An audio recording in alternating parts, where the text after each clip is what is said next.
Hello viewers, welcome to my channel মৌয়ের সাথে রান্না বান্না। আশা করি সকলে ভালো আছেন। আমার যে সকল দর্শক বন্ধুরা মোগলাই খানা পছন্দ করেন, বানাতে পারেন বাড়িতেই চিকেন চাপ খুবই সহজ কিছু টেকনিক ফলো করে।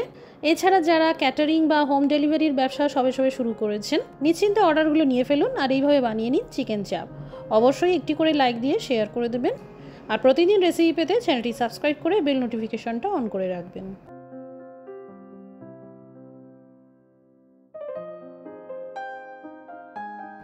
প্রথমে মিক্সার জারে বেটে নেব 3 চা চামচ পোস্ত, কয়েকটা কাজু বাদাম আর 4টে আমন্ড বাদাম।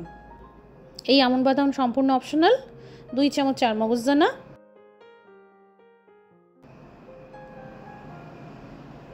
এইবার বেটে নেব 4 থেকে 5টা কাঁচা লঙ্কার সাথে 4টে বড় সাইজের পেঁয়াজ বেশ ডুমো করে কেটে নিয়েছি, 2 ইঞ্চি সাইজের আদা কুচানো আর 5 থেকে 6টা রসুনের কোয়া। এবার একটি বড় মিক্সিং বোল নিতে হবে। এই পেঁয়াজ আদা রসুনের পেস্টটা দিয়ে দিলাম, এরই সাথে দিয়ে দিলাম পোস্ত কাজু সহ পেস্ট করা মিশ্রণ, দিয়ে দিলাম 2 টেবিল চামচ ফাটানো টক দই, কালারের জন্য কাশ্মীরি লঙ্কার গুঁড়ো 1 চামচ, ঝাল লঙ্কার গুঁড়ো আধা চামচ, 2 চা চামচ বিরিয়ানি মশলা, হলুদ গুঁড়ো, গোলাপ জল 1 চামচ, কেওড়া জল 1 চামচ, খুব সামান্য করে মিঠা আতর।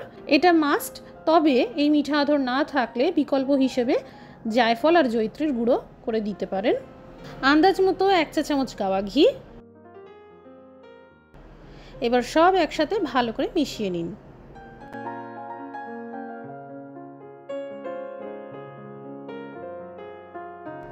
এখানে চিকেনের 2টো লেগ পিস নেওয়া হয়েছে।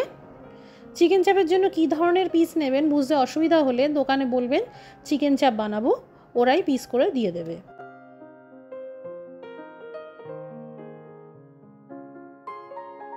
বেশ 5 থেকে 7 মিনিট ধরে মশলার সাথে মাখিয়ে নিলাম, স্বাদ অনুসারে লবণ দিয়ে আবারও মিক্স করে নিলাম। এইভাবে অবশ্যই 8 থেকে 10 ঘন্টা রেখে দিতে হবে। আমি রেকমেন্ড করব আগের দিন ম্যারিনেট করে সারা রাত ফ্রিজে রেখে দিন। অসম্ভব টেস্টি চিকেন চাপ তৈরি হবে, আঙুল চাটতে বাধ্য হবেন, এতটাই খেতে ভালো হবে।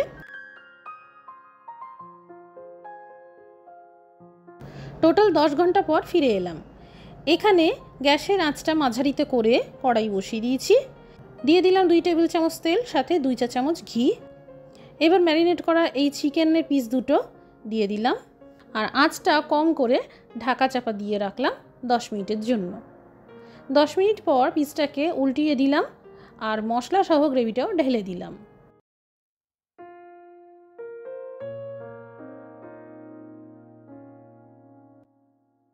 পিস দুটোকে ভালোভাবে সেট করে নিলাম, আবারও 10 মিনিটের জন্য ঢেকে রাখলাম। আঁচটা আগাগোড়াই কম থাকতে হবে। 10 মিনিট করে টোটাল 20 মিনিট কেটে গেছে। ঢাকা খুলে আবারও নাড়াচাড়া করে নিচ্ছি আর আবারও 10 মিনিটের জন্য ঢেকে রাখলাম। এই রান্নাটা পুরোপুরি দমে তৈরি হয়, কোনো রকম জল দেওয়া যাবে না। যখন দেখবেন চিকেন খুবই সফট টেন্ডার হয়ে গেছে আর সিদ্ধ হয়ে গেছে আর মশলার কাঁচা ভাবটাও চলে গেছে, সেই সাথে মশলা থেকে তেল আলাদা হয়ে গেছে, বুঝবেন চিকেন চাপ রেডি। সময় একটু কম বেশি লাগতে পারে। এই দেখুন চিকেন পুরো সিদ্ধ হয়ে গেছে আর মশলাও সম্পূর্ণ কষানোর পর ভেজে গেছে, তেল আর ঘি সম্পূর্ণ আলাদা হয়ে ভাসছে। আমাদের চিকেন চাপ একদম তৈরি। এবার নান, কুলচা, রুমালি রুটি যেভাবে ইচ্ছে পরিবেশন করতে পারেন, চাইলে বিরিয়ানির সাথেও সার্ভ করতে পারেন। এইভাবে খুব সহজেই বাড়িতেই চিকেন চাপ বানাতে পারবেন। বাড়িতে বানালে অবশ্যই কমেন্ট করে জানাবেন কেমন তৈরি হলো।